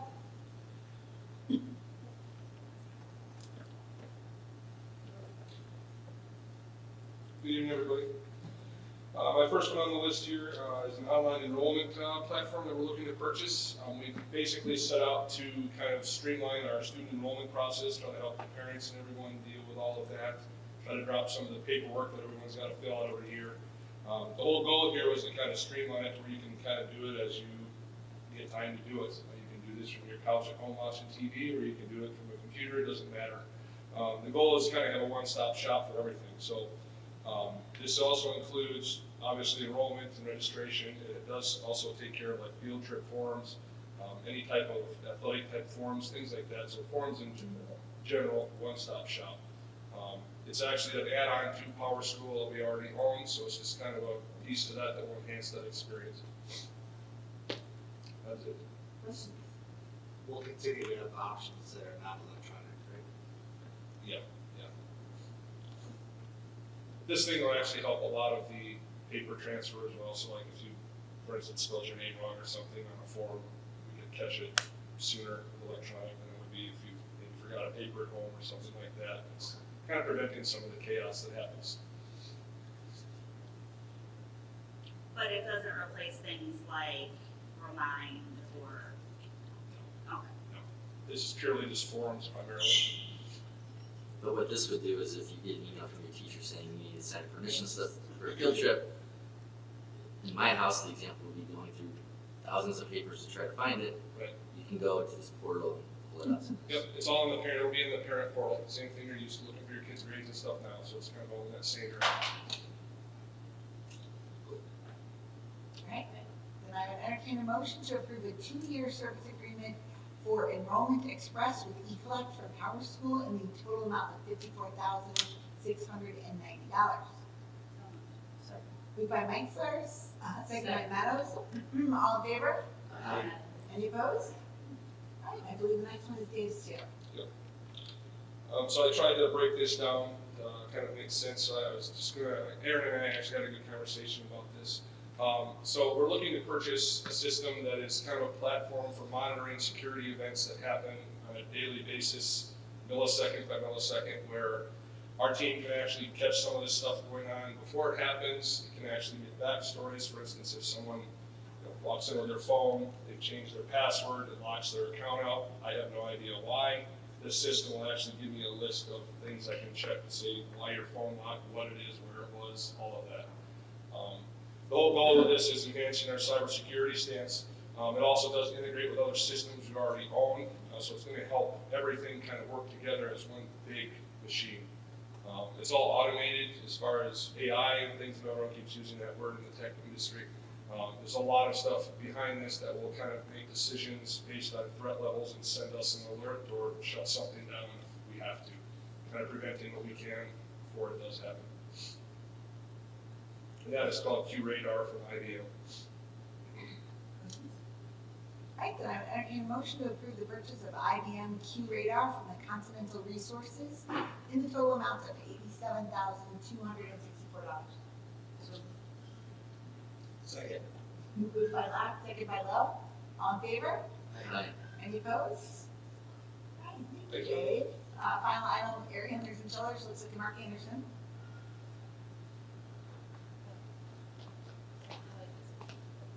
Good evening, everybody. I have more HVAC. You're used to hearing that from me. Specifically, J.B. Nelson and Alice Gustafson.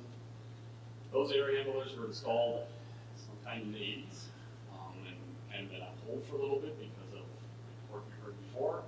And they've needed some work done to them and decided to move forward with refurbishing them instead of completely replacing them for a couple reasons. One, don't know exactly how long those buildings are still going to be there. Two, air handlers take a very long time right now to get. So basically, with a refurbish, they're just going to go through and the air handler itself is going to stay, but all the parts and components of it will be replaced. Become obviously much more energy efficient for each of those buildings. So we have 9 total. There's 4 at J.B. Nelson and 5 at Gustafson. The other item on here is related to the high school and the chiller at the high school. And it's basically to put a adaptive frequency drive on that. And really what that does is, now the chiller's not going to just run it, when it's on, it's not going to run at 100%. Now if it's calling for 100%, it will run at that, or it'll go down to 75%, 50%. Well, that is a cost saving in itself, so it's not running at 100% all the time. The other thing is it's going to help the life of the chiller, because instead of it starting and stopping so much, it will actually kind of ramp it up and ramp it down. Just to give you an estimate, it's about $200,000 just to go in and overhaul the chiller. That's not a new chiller. So this money will be well spent. That's basically it. There's a report there. I'm sure you hopefully read it. But if you have any questions, I'm here to answer those. But the money doesn't come out of our pocket, correct? I was going to say very illegal. That's a great point. This is up from federal funds, so it does not Is it come out COVID of. money or? Well, there's lots of different terms, so yes, it's ESSER funds. ESSER funds. Yes. So Doesn't matter. we just, we were just recommended option B, which would then defer updates to AGS and JPN, right? Correct. Should we hold off on this decision, or will that not, I guess, AGS use or? Well, we kind of forecasted 10 years. Okay. To kind of come back and look at this again. I know that was our discussions. We can't go 10 years. Yeah, we need to do something now. And we had an opportunity with ESSER funds to do this work, so that went into the decision making as well. Mark, could you explain what air handlers do in the building and how they keep us healthy? Yeah, so basically what air handler does is it heats and it cools the schools. It also they have dampers on them, so they bring in outside air, and you can adjust how much outside air you bring. So in COVID, for instance, we increased that amount of outside air coming in. So really, air handlers are for like the space we're in right now. This is controlled by an air handler. So air handlers are normally larger spaces, cafeterias, gyms, any other really large space. Normally classrooms do not have like an air handler. They have individual, they're called a unit. So it's much smaller, but so that's basically what an air handler does. Thank you. And it's controlled by hot and cold water. Any other questions? All right, I would entertain a motion that we award Train US Inc. a contract to refurbish air handlers at Alice Gustafson and J.B. Nelson Schools and chillers at Batavia High School in the amount of $306,017.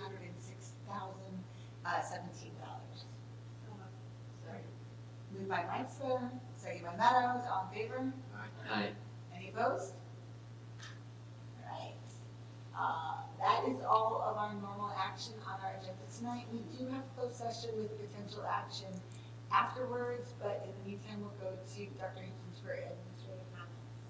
All right, I think we probably all have comments tonight. I'll start by saying that it does appear that we have many people in the community rallying around a cause and they're looking for action.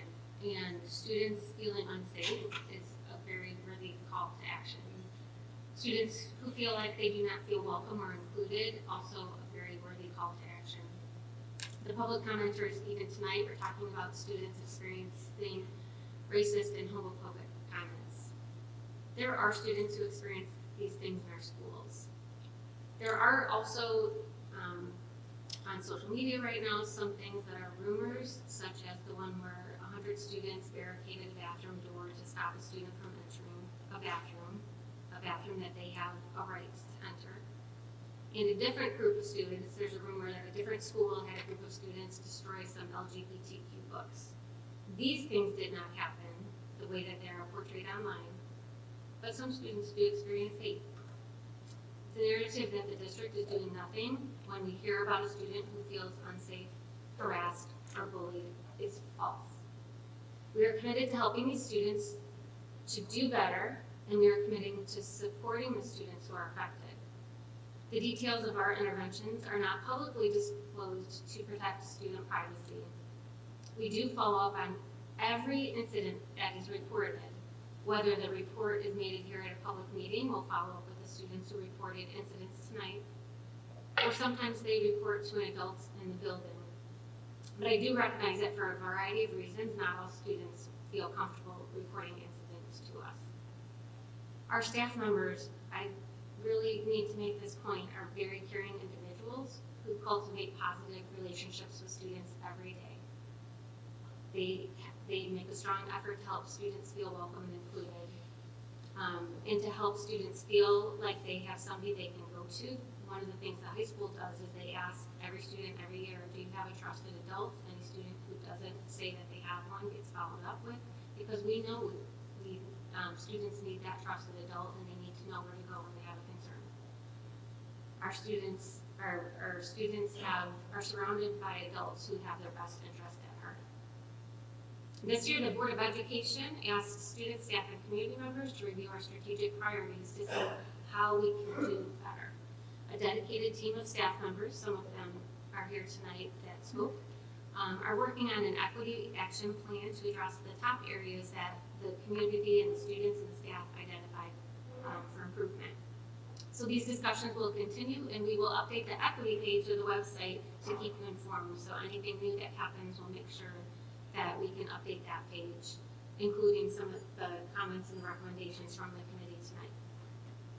The equity page shows all of the things that we've done this year so far and in prior years, all of our work to date, but we acknowledge that there's still work to be done. Our mission is to ensure that all students learn and grow, and we will work with students, staff, and parents to fulfill that purpose. And we truly believe that all students belong here, and we know that the community supports that as well. But it's a really easy statement to get behind. We all belong here, but the ways that we achieve it are complex because not every student does feel like they belong here. So thank you to everybody who's willing to be a part of that solution.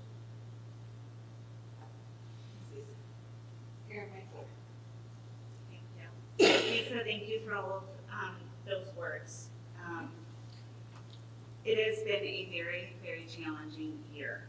And I really appreciate everyone who came to speak tonight and continues to speak. And I say that every meeting, but I really do mean it. And I know how challenging it is to get up and talk about these very, very sensitive topics, but we need to keep talking about them. And we need to keep doing things. And that brings me to my next point, which is Sarah and Jenna, thank you for coming to speak to us. Thank you for being the eyes and ears out there and the boots to the ground. And I know that you've had a meeting, another meeting. We need to keep doing that, and we need to keep pushing that. And we need to keep having that on our radar through the summer, through the fall, because our work on this is ongoing. This is not a sprint, it's a marathon. And I think if we are all reasonable about that, we can achieve so much more. Frankly, I don't know that our work on this particular topic will ever be done. And that's okay if we are just open and honest about that. But we need to do the work. And I appreciate the work that the committee is doing. And honestly, I really do appreciate all of our students that came to speak to us. It's not an easy thing to do, and for board members who, we're not in the schools every day. We're not students in the schools. It's a perspective that I really value. So that's all I have tonight. Thank you.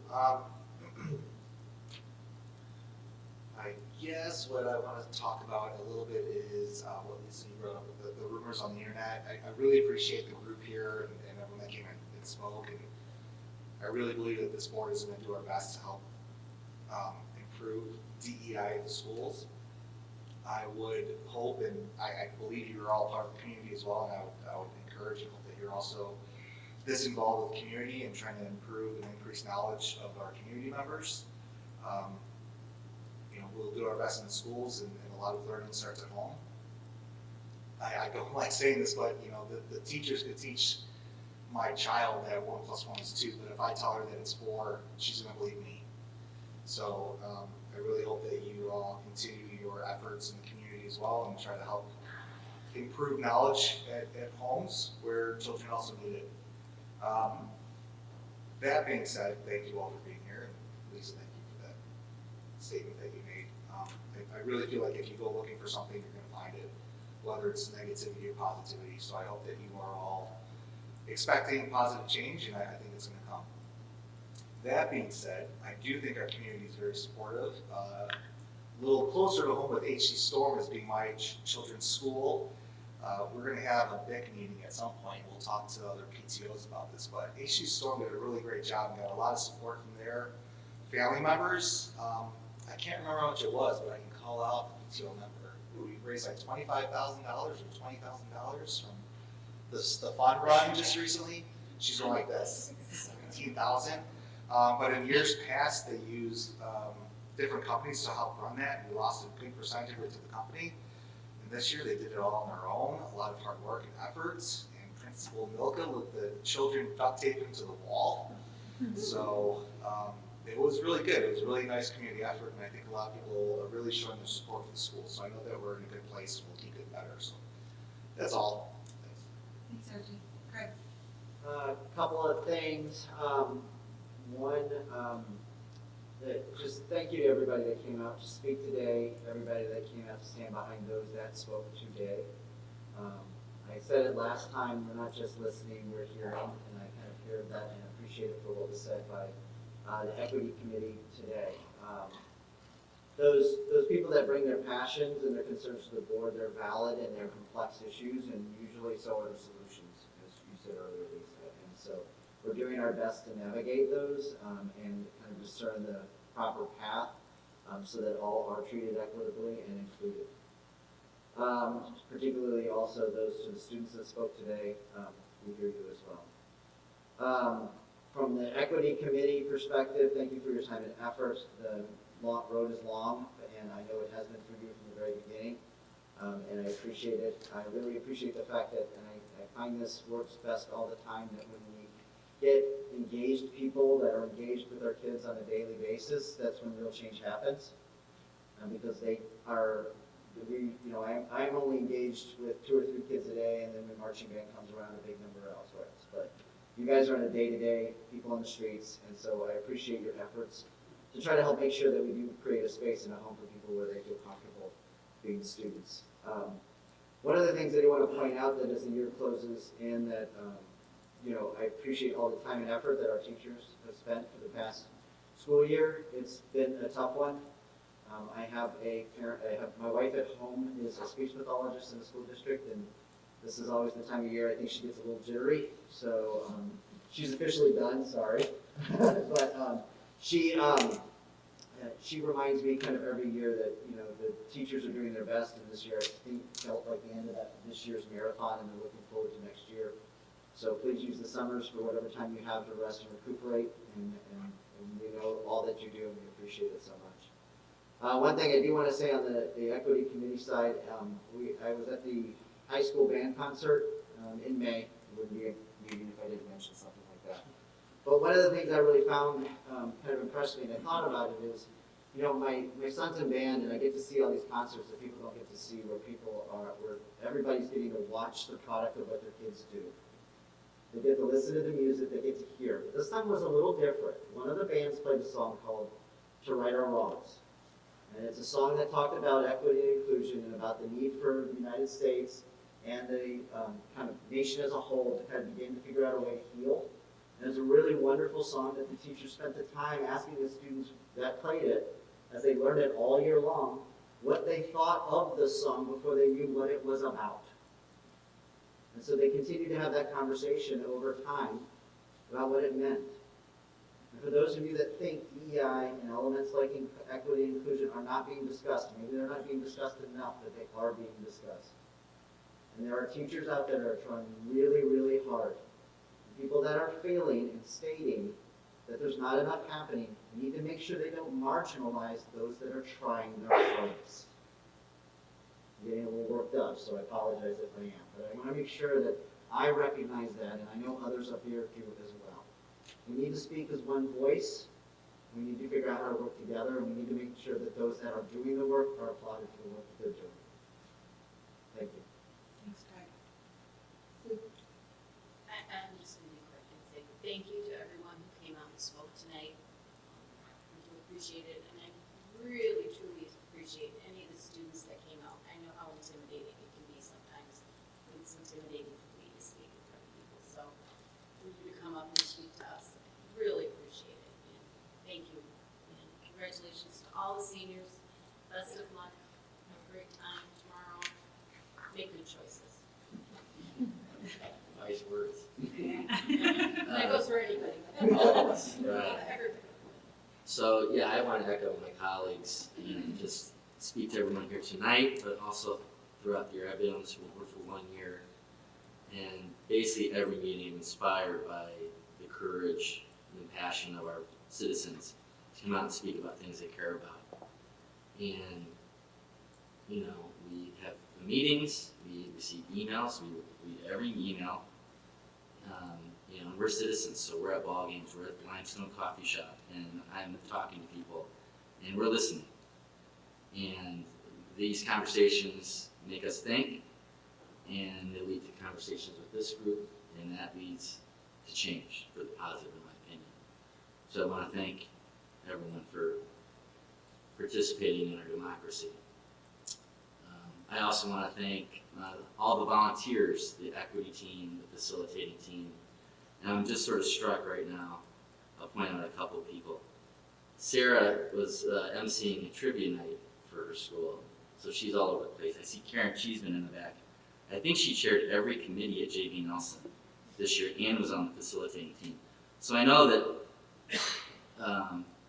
there's a lot of people giving 100%, and they have families and lives, and so it is appreciated. And then, as we mentioned, commencement is tomorrow evening. For me, it's always a time of reflection, a time of thanks.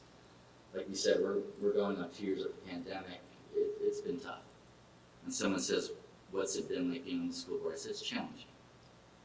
It's important work, but it's challenging. So I just want to say thank you. And this might come off like an Oscar speech, but I just want to thank the teachers, administrators, aides, staff, counselors, nurses, librarians, coaches, lunch and custodial staff, bus drivers, my fellow board members, and anyone else who worked in service to our students and families this academic year. You should be applauded. I want to thank our families for trusting us with your students and for the gifts that they give us. I've been able to participate in some gatherings, and every time I attend these events, I'm just filled with joy and excitement that we're able to reconnect again. So that's wonderful. I want to thank Kathy Scafidi, our secretary, who always takes care of me with my last minute request for paper documents before a meeting, so thank you for that. And I want to thank Dr. Lisa Hitchens, and I'm not going to talk about your performance as superintendent, but I don't know you well, but I've seen you interacting in our halls, in the community, at engagement sessions, and being a superintendent is a difficult job. We have 5,400 students, thousands of families, teachers, millions of dollars for the facilities, that she might not look like she has broad shoulders, but she has very broad shoulders. And I will say, Lisa, that I've been impressed and learned, because you always handle yourself with grace and respect and dignity. You honestly do care about the well-being of every student, every teacher, everybody in your charge. So I don't think you hear it enough, but I want to say thank you. And then selfishly, I want to thank again my wife and children, Emma, Jake, and Lily, for the sacrifices they make to allow me to be part of this body. I want to say thank you to my friend Reed, who's fighting for his life right now, for the inspiration he's given me. And then finally, and not least, but tomorrow night, I want to congratulate all the graduates and their families. It really is a celebration for our entire community. So I want to wish all of them happiness, health, and fulfillment in whatever they decide to do once they leave our doors. So thank you. Thank you. I want to echo everything that my fellow board members said. I also want to say congrats on a successful season for the girls soccer team. Unfortunately, they lost their sectional game 3-0. And I had to miss it, and I'm sad about that. But my community is important to me, and my family allows me to make that sacrifice. So I have some prepared words. First, I want to thank everyone who decided to speak up this evening. Thank you to those who sent emails and reached out to us directly and let us know that you're interested in what we do here in our Batavia schools. Whether you reached out with concerns regarding diversity or any other topic regarding our schools or our community, I appreciate you and your perspective. I use it every day to do my best to make our community a better place to live. When it comes to our current discussions regarding diversity, equity, and inclusion, I have 4 thoughts I'd like to share with the community. First, as Aaron said, this is a marathon, not a sprint. I knew getting into this was not going to be quick, simple, or easy. Government institutions do not move quickly, and we're fighting systems that have been in place for generations. I began having conversations with Lisa and my fellow board members following the murder of George Floyd. He was murdered 2 years ago tomorrow. I've been having these conversations for almost 2 years. We finally adopted an equity statement and created a website in February. Some of you may be new to the discussions and expect quick change. That's not likely, so pace yourself. From the beginning, I have believed most of the people I've spoken with honestly believe this is important and necessary work. I would like to believe we live in a community where no one wants to see children suffer. Everyone wants us to have the best schools possible and the best opportunities possible for all students. Which brings me to my second point. We're all on the same team, whether we realize it or not. We all live here and have the same goals. We want to feel happy, safe, and like we belong here. When we support one another, it is much easier to reach those goals. Oh, sorry, I lost my spot. However, don't let me lead you to believe that there is an easy solution. This is very difficult work that requires effort and self-reflection by everyone who chooses to engage in it. We all need to question what we've been taught and acknowledge that we all have personal and unintentional biases. I have engaged in a very difficult personal journey over the last 2 years that has led me to dark places, and it has made it necessary for me to seek out counseling. I've attended seminars, read books, listened to podcasts, and had some very emotional and intense conversations. I've experienced moments of great optimism and times when I just want to quit and move away. This work is exhausting, intimidating, and emotionally draining. Acknowledge that and give yourself some grace. You're going to mess up. You're going to say the wrong thing, and you're going to need a break. The important thing is that you remain focused on the goal. A community member sent us an email this week along with a lot of other emails, and we appreciate them all, and it included the following quote from Arthur Chan, a DEI strategist. I found this quote to be very clarifying. Diversity is a fact. Equity is a choice.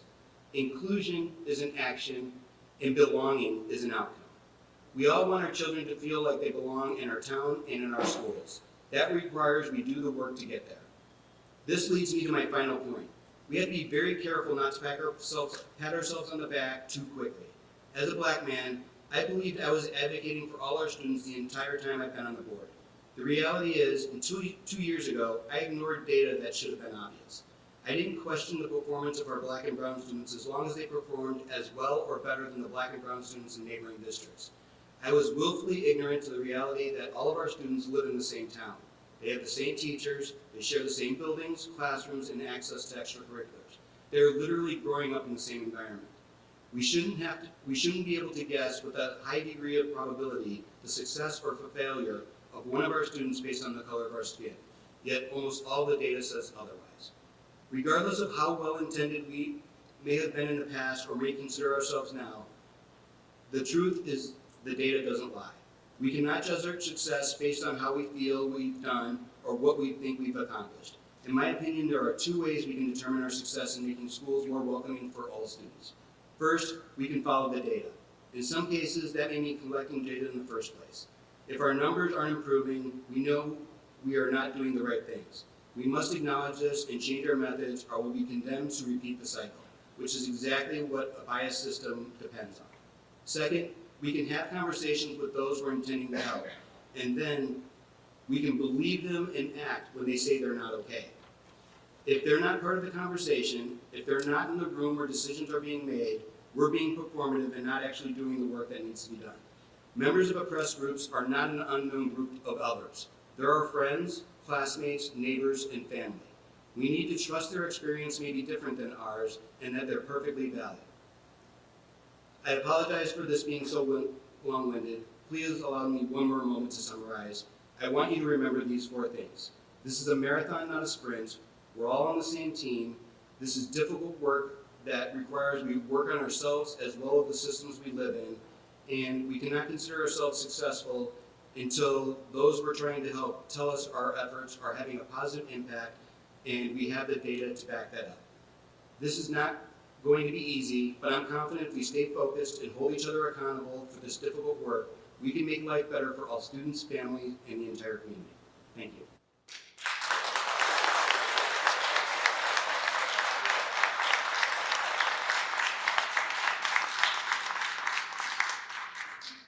Chris, we do have closed session with potential action afterward. So I'm going to entertain a motion to adjourn to closed session to discuss the appointment, employment, compensation, discipline, performance, or dismissal of specific employees of the public body through legal counsel for the public body, including hearing testimony on a complaint lodged against an employee of the public body or against legal counsel for the public body to determine its validity. Moved by Meisler, second by Locke, all in favor? All right. Adjourn to closed session.